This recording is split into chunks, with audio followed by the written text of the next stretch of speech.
ça c'est merci. Merci.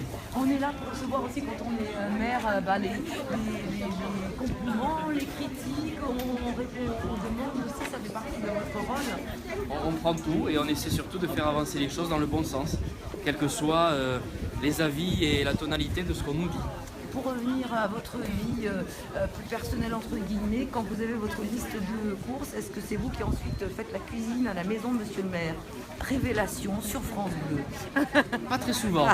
Je m'occupe plutôt du jardin et je dois dire que j'ai plus la main verte que la main culinaire. Bon, voilà. d'accord. C'est plutôt mon épouse qui s'occupe de cela. Alors c'est pas un cliché, mais c'est simplement que les choses sont comme ça. Ça m'arrive de temps en temps de faire quelques tâches ménagères comme passer l'aspirateur ou la serpillière, mais la cuisine. Bravo. Mais la cuisine, pas tout à fait encore. Mais le potager, oui, ça marche. C'est vrai que quand on parle de fruits, de légumes, il y a plein de belles choses à découvrir ici, à acheter. Là, on va passer devant un autre stand de fruits, de légumes avec des artichauts, des radis, des poireaux. Là, il y a à nos côtés des olives. C'est quoi votre péché gourmand, monsieur le maire de Balma? Alors, c'est plutôt tout ce qui est pâtisserie, vous voyez.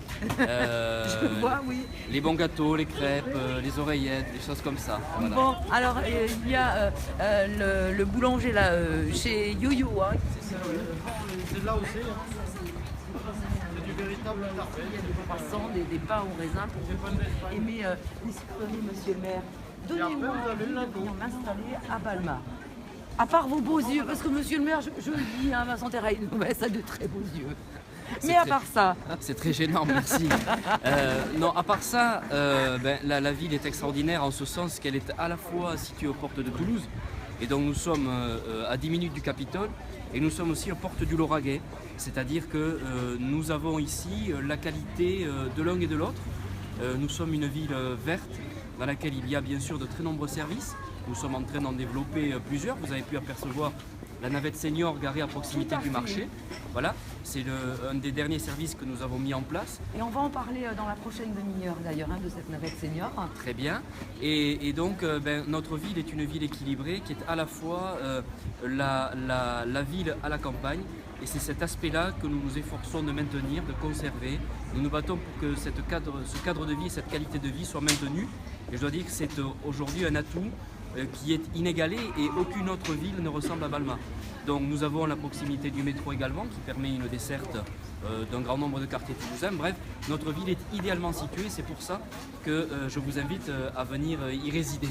Voilà, alors pour info, on peut aussi, pour ceux qui aiment le sport, on peut aller courir sur les poteaux de Balma, on peut aller courir comme ça, monter jusqu'au petit lac Saint-Clair. C'est vraiment charmant et c'est vrai que c'est le côté vert de Balma aussi. Merci beaucoup, monsieur le maire Vincent Terrail-Noves.